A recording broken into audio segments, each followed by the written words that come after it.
The Haftzadi Zayin Amud Aleph, 5 lines from the top at the 2 dots.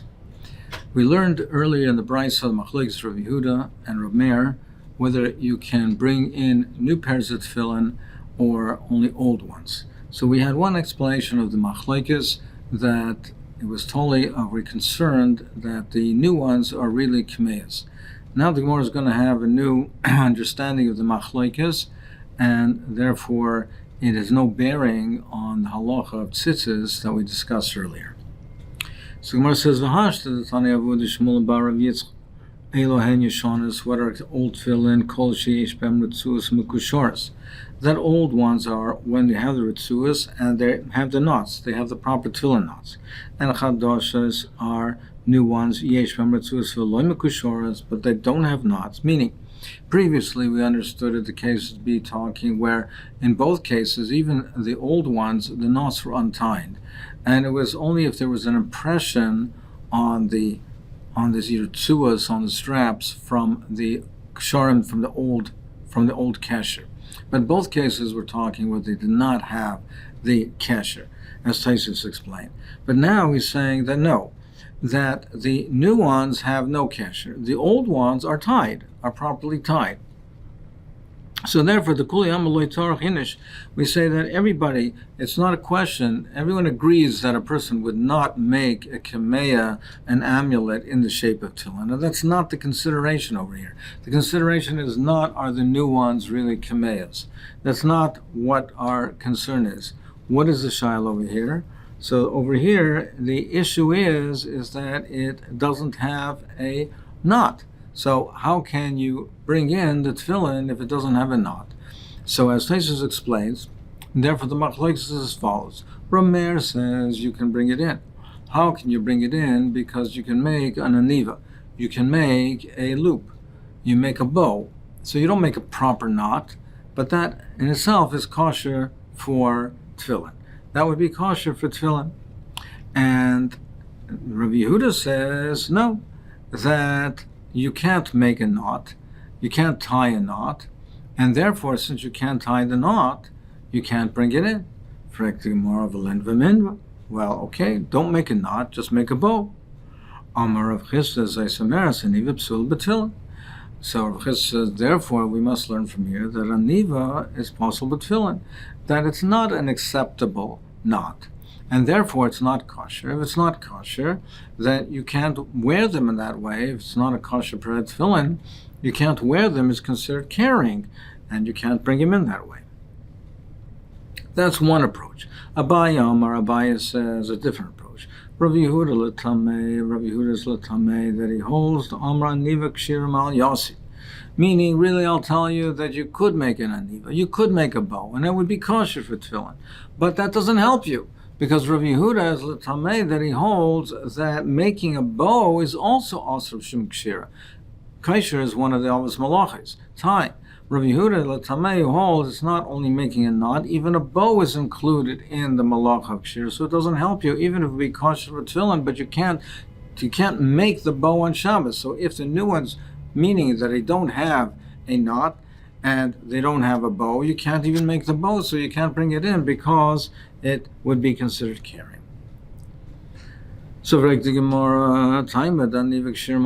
why do we say that Rav Yehuda says you can't bring it in because making the aniva is considered a kshir? Well, if that's the case,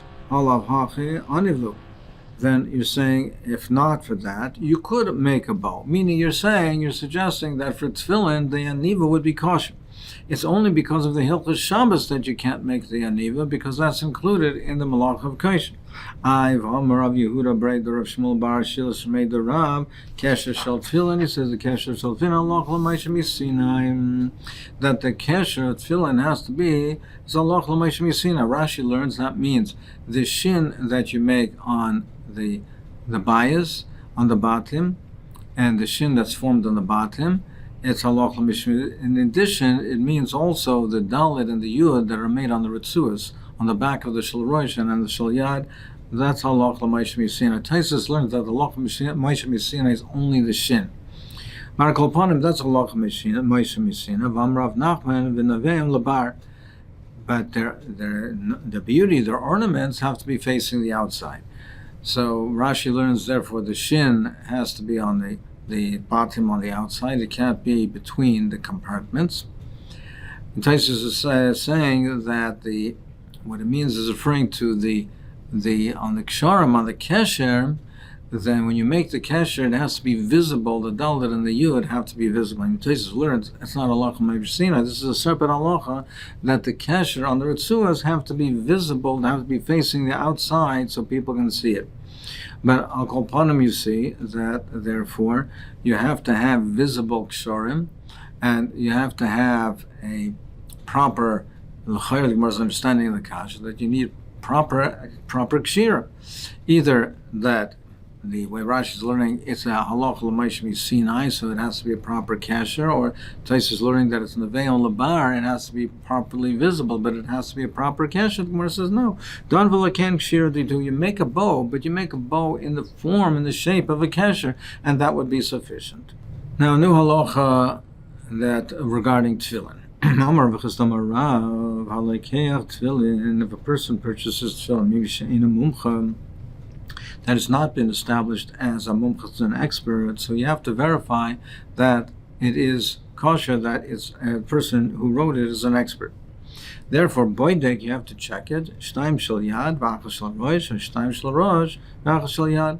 You have to check a total of 3, either 2 of the yad and 1 rosh, or the opposite, vice versa. Strike the Gemara, memanashach. If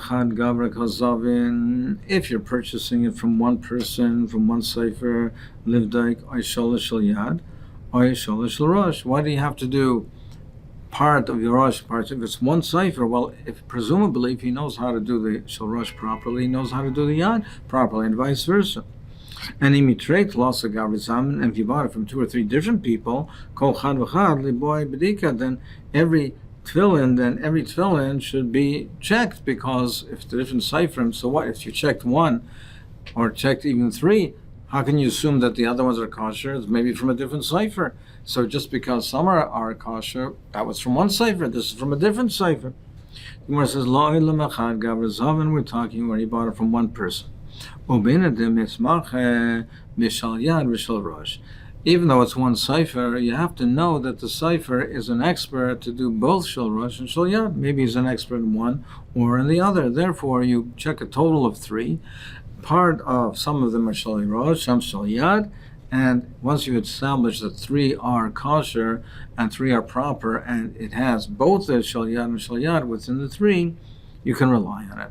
Break the Gemara. Is that so? Vatani Rabbi Bar Shmuel, but tefillin boydek shel yad v'shel rosh. You have to check 3 of yad and 3 shel rosh. My love, what does this mean? Doesn't this mean oy sholosh shel yad, oy sholosh shel rosh, either 3 of the head or 3 of the yad?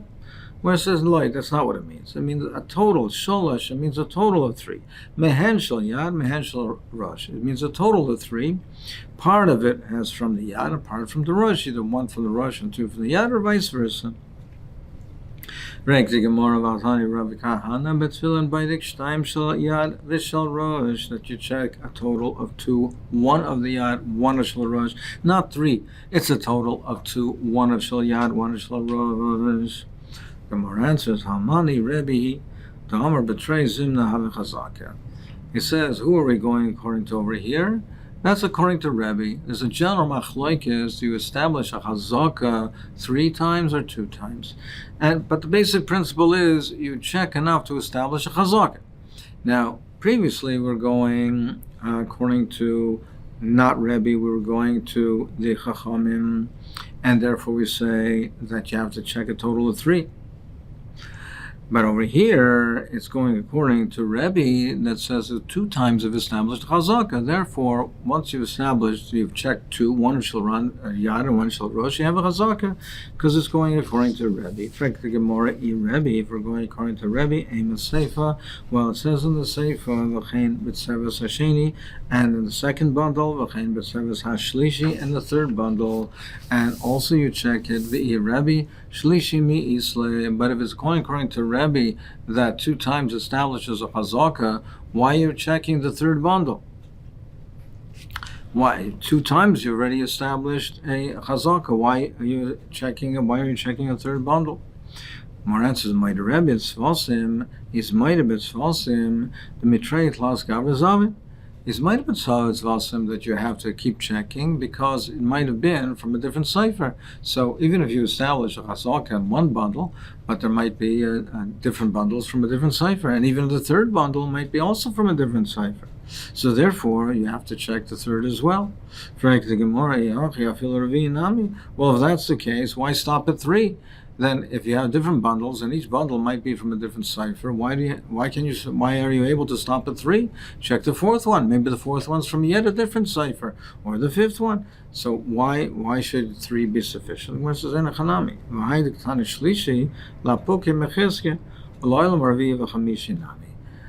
really enechanami.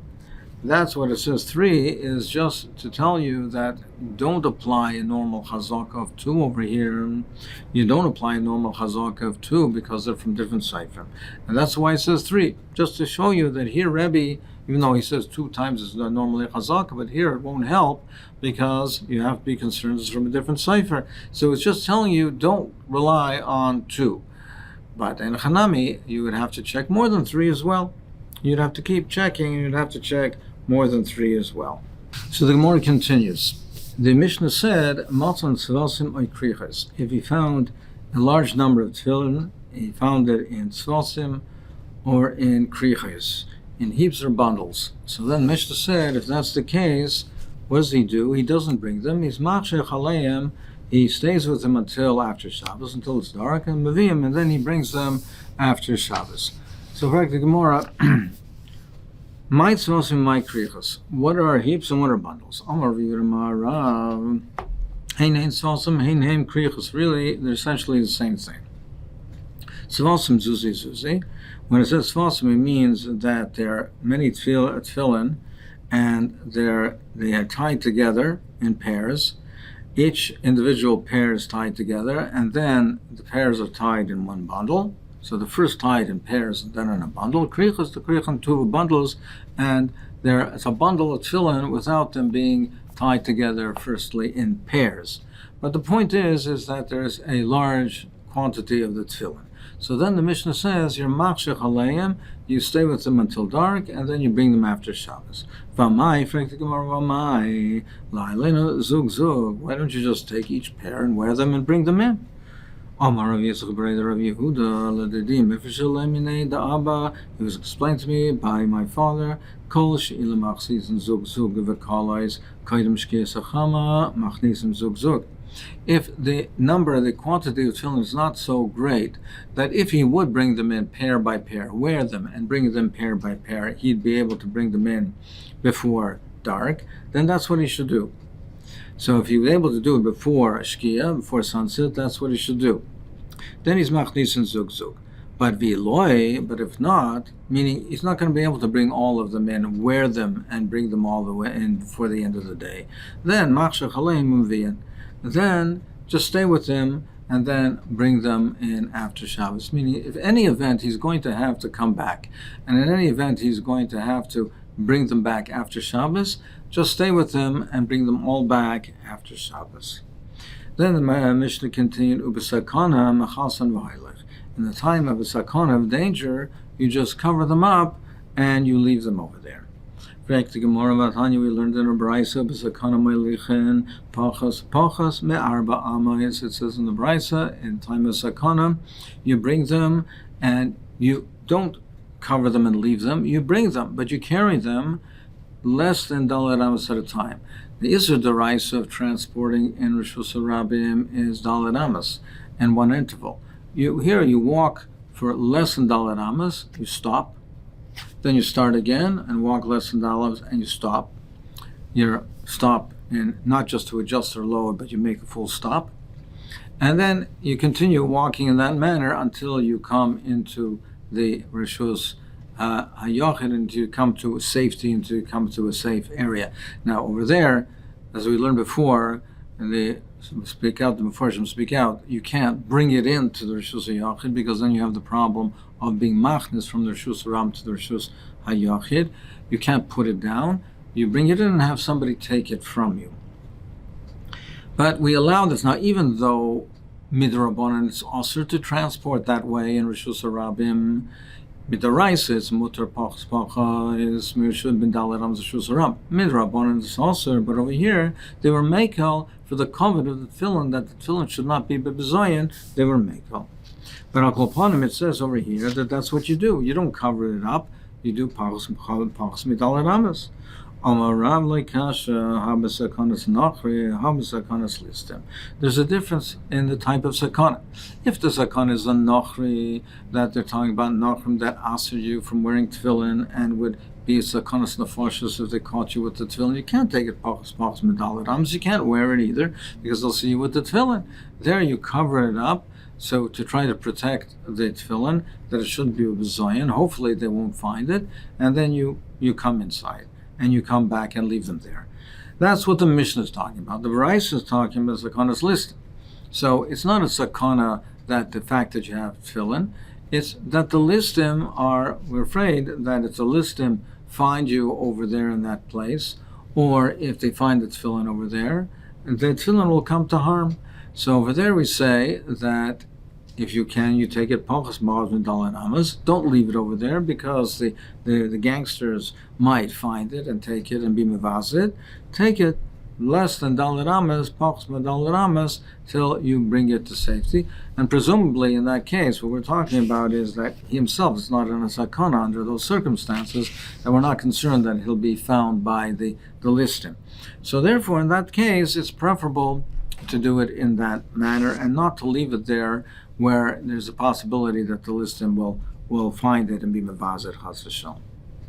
Amrlei Abaye, correct Abaye, b'mai I came to l'mas nisim zakanas averis chachavim. When you're saying our Mishnah is talking with zakana averis chachavim, in the sefer, the sefer says Rosh Shimon Omer nice l'chaver v'chaver l'chaverai. It says Rosh Shimon says you pass it, you make a chain, and you pass it from one to the other, and you make a chain to bring it in. Well, if you're talking about it's the zakanas nachrin, so how could he say that? Kol shekain daf shemil says certainly that will attract attention. There'll be a whole commotion about it, and the nachrim will find out about it, and certainly be a sakana to do it in that way. Certainly, if the sakana is nachrim, that wouldn't be an eitzah over there to do it in that way. Gemara answers chasur mechzer v'hachli ketane. When do we say that you cover it up and leave it? But if